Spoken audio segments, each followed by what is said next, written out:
भारत बनाम न्यूजीलैंड होने वाला है आईसीसी चैंपियंस ट्रॉफी 2025 का फाइनल, यानी कि आप समझ सकते हैं main in blue versus main in black, kiwi versus tiger का यह मुकाबला होने वाला है। लेकिन देखिए अभी तक रिजल्ट आए नहीं है, लेकिन आप समझ सकते हैं स्कोर कार्ड को देख के इस समय न्यूजीलैंड का स्कोर कार्ड क्या था और दक्षिण अफ्रीका का स्कोर कार्ड क्या है। यहां पर दक्षिण अफ्रीका को जीत के लिए चाहिए 105 रन, विकेट है हाथ में, महज एक बची हुई है, माफ कीजिएगा, एक और आउट हो गए और कहीं ना कहीं अब जो ये जीत है दक्षिण अफ्रीका की महज औपचारिकता रह गई है। 105 रन चाहिए 26 गेंदों पे। आप समझ सकते हैं किस तरीके का मुकाबला होने वाला है। एक बड़ा मुकाबला हमें देखने की उम्मीद है। जो 9 तारीख को जो मुकाबला होगा वो होगा इंडिया वर्सेस न्यूजीलैंड, यानी कि आप समझ सकते हैं जो पिछला मुकाबला हुआ था इन दोनों टीम का वो था भारत बनाम न्यूजीलैंड, जो कि एक ग्रुप स्टेज का आखिरी मुकाबला था। उसके अंदर वन साइडेड जीत हुई थी भारतीय टीम की और भारतीय टीम ने न्यूजीलैंड की टीम को सिंगल हैंडेडली हरा दिया था। लेकिन अब स्टेज बड़ा है, अब गलती की कोई भी गुंजाइश नहीं है। जिस तरीके से आपने पिछला मुकाबला खेला था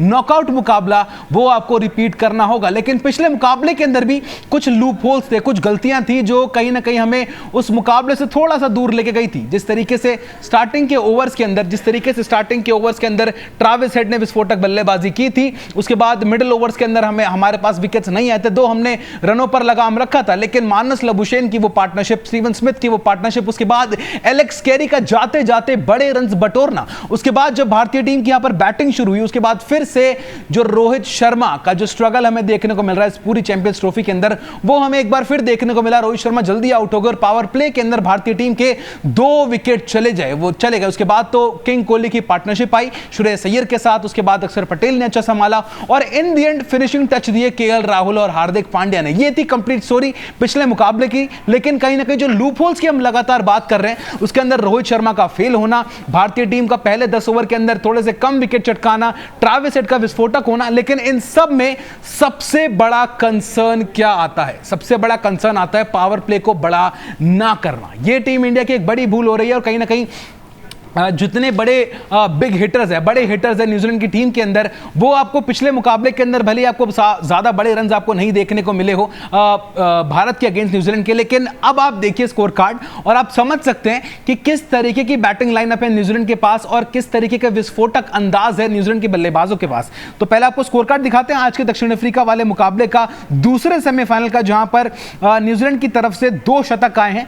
रचिन रविंद्रा ने खेली है 108 रन की पारी 101 गेंदों पे। उसके बाद जो इनके मेन बैटर है केन विलियमसन, 102 रन मारे हैं 94 गेंदों पर, 10 चौके 2 छक्के। उसके बाद डेरिल मिचेल 49 रन 37 गेंद और ग्लेन फिलिप्स 49 रन 27 गेंद। ये है स्कोर कार्ड। आप समझ सकते हैं कि पिछले मुकाबले के अंदर जो ग्रुप स्टेज का आखिरी मुकाबला था उसके अंदर डेरिल मिचेल को मौका दिया गया था और उसकी जगह एक इन्होंने बॉलर को ड्रॉप किया था, डेवन कॉनवे को ड्रॉप किया था। आप समझ सकते हैं कि डेरिल मिचेल का इंपैक्ट कितना ज्यादा बड़ा है। एक फास्ट बॉलिंग ऑलराउंडर है, 49 रन बनाए 37 गेंदों पर, तेज रन मारते हैं, स्पिनर्स को अच्छा खेलते हैं और साथ के साथ आपको बीच में क्वालिटी ओवर्स डाल के भी देते हैं। उसके बाद ग्लेन फिलिप्स जो कि लगातार अच्छे फॉर्म में चल रहे हैं और हमें एक बार फिर देखने को मिला जिस तरीके से इनका फॉर्म था पाकिस्तान के अगेंस्ट, उस फॉर्म को कंटिन्यू किया और ग्लेन फिलिप्स ने 49 रन बनाए 27 गेंदों पर।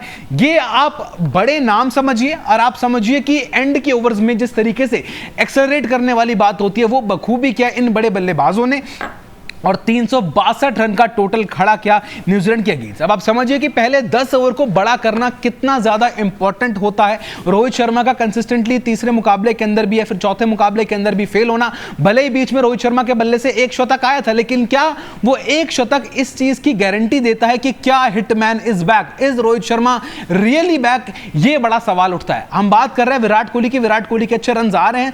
सबसे बड़ी बात विराट कोहली के बल्लों की रन की नहीं है। जिस तरीके से विराट कोहली के बल्ले पर बॉल लग रही है, आप उनको देख के बता नहीं सकते कि ये खिलाड़ी इतने समय से आउट ऑफ फॉर्म था, 1-1, 10-10, 20-20 रन बनाने के लिए स्ट्रगल कर रहा था। जो बॉर्डर गावस्कर सीरीज थी उसके अंदर प्योर फ्लॉप रहे थे विराट कोहली, सिर्फ 1 शतक आया था। उसके बाद तो कंटिन्यू जो आउटसाइड एज वाली जो लव स्टोरी है विराट कोहली की वो बरकरार रही थी, लेकिन रोहित शर्मा के साथ वो हमें देखने को नहीं मिल रहा है। जिस तरीके से वर्ल्ड कप 2023 के अंदर रोहित शर्मा ने शानदार प्रदर्शन किया था, पावर प्ले का अच्छी तरीके से यूटिलाइज किया था, बल्ले पे बॉल बहुत अच्छी अच्छी तरीके से आ रही थी, लेकिन इस चैंपियंस ट्रॉफी के अंदर हमें वो देखने को थोड़ा सा नहीं मिल रहा है। बॉल जो है वो लेट आ रही है, बल्ला पहले आ जा रहा है, बल्ला हाथ से घूम रहा है, कहीं ना कहीं ये एरिया ऑफ कंसर्न है टीम इंडिया के लिए। शुभमन गिल ने भी शुरुआती मैचेस के अंदर अच्छा किया था, उसके बाद एक दो मैचेस के अंदर थोड़ा सा परफॉर्म नहीं कर पाए, लेकिन रोहित शर्मा का जो इंपैक्ट होता है ना रनों का, वो बहुत ज्यादा बड़ा होता है। इसलिए हम बार बार बात कर रहे हैं रोहित शर्मा की कि रोहित शर्मा अगर 10 ओवर के अंदर आते हैं, टीम का स्कोर 60-70 कर देते हैं, तो ये बहुत ज्यादा इंपैक्ट छोड़ देता है गेम पे। और एक बड़े मुकाबले के अंदर अगर आपको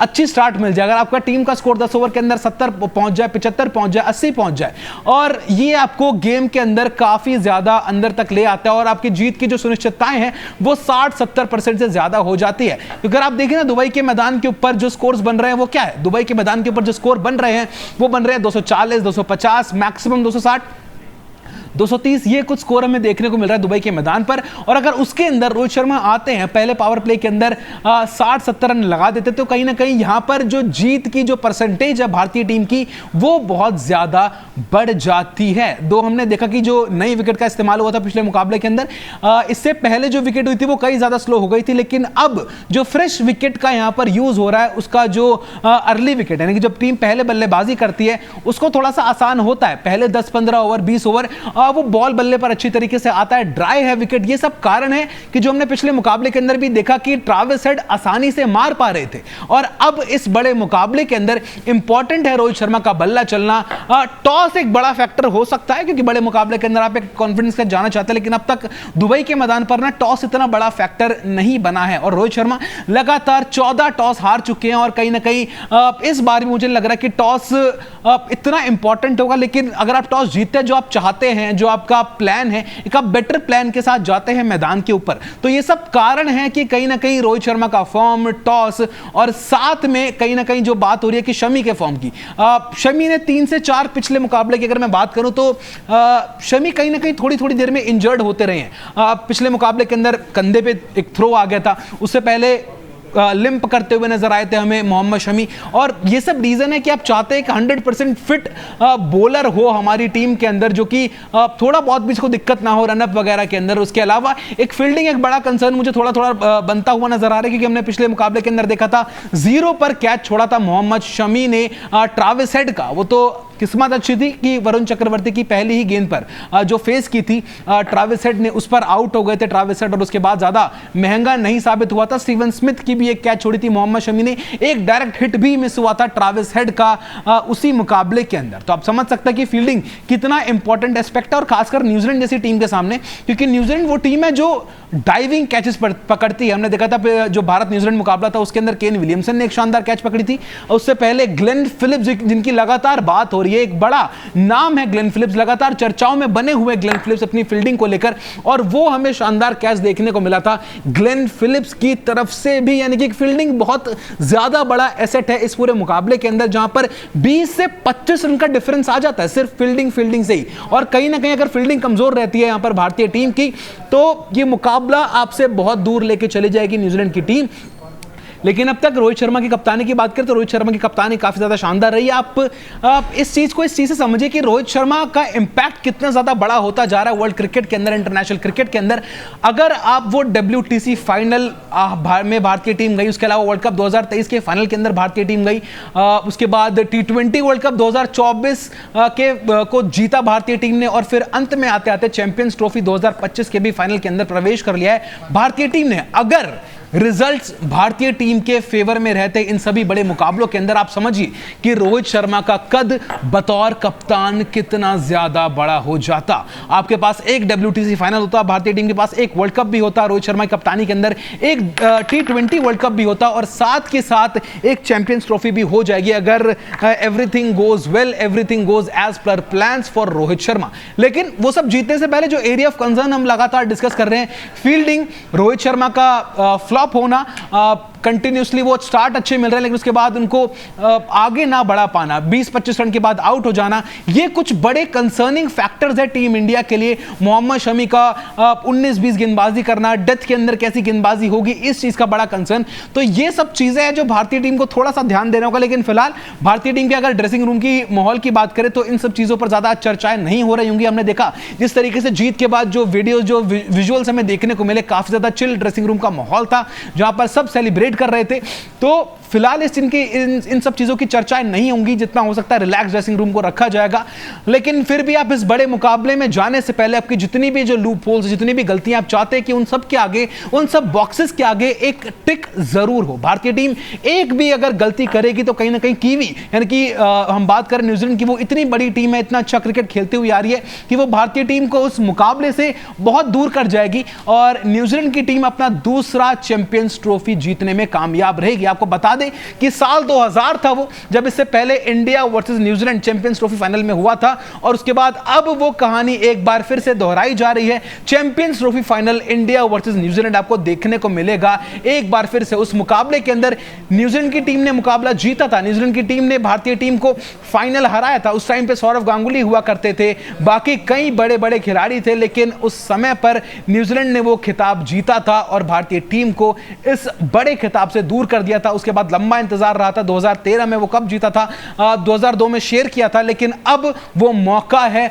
वो रीति रिवाज को कायम रखने का। जिस तरीके से भारतीय टीम ने आसानी से चैंपियंस ट्रॉफी के फाइनल में प्रवेश किया, अब बारी है कप उठाने की, अब बारी है एक बार फिर से चैंपियंस ट्रॉफी को घर लाने की। आप सबको लगातार जितने भी जो आपके व्यूज़ हैं, ओपिनियंस हैं, आप कमेंट्स में लगातार करते रहिए, क्योंकि बहुत इंपॉर्टेंट होता है आपके कमेंट्स लेना भी और आपके कमेंट्स को समझना भी। जिस तरीके से हम लगातार कवर कर रहे हैं पूरा आईसीसी चैंपियंस ट्रॉफी फाइनल और अब तक जो पूरा टूर्नामेंट रहा है उसके अंदर भारतीय टीम काफ़ी हद तक परफेक्ट नजर आई है और जितने भी एक्सपर्ट है, क्रिकेट एक्सपर्ट्स हैं, वो मान रहे हैं कि भारतीय टीम को हराने का मतलब है कि आप फाइनल जीत गए हैं। माइकल वॉन का स्टेटमेंट आया था, पूर्व इंग्लैंड के कप्तान, जिन्होंने कहा था कि अगर भारतीय टीम को कोई हराएगा तो फिर वो सीधा कप लेके जाएगा। अब स्थिति वही बनी पड़ी है कि जो भारतीय टीम को हराएगा वो सीधा कप लेके जाएगा। लेकिन काफी सारे सवाल ये भी उठ रहे हैं कि क्या भारतीय टीम को थोड़ा सा एक्स्ट्रा फेवर था इस चैंपियंस ट्रॉफी से पहले। जी हां, थोड़ा सा तो फेवर था ही, लेकिन कहीं ना कहीं अगर भारतीय टीम लाहौर भी जाती, यानी कि पाकिस्तान जाती भी,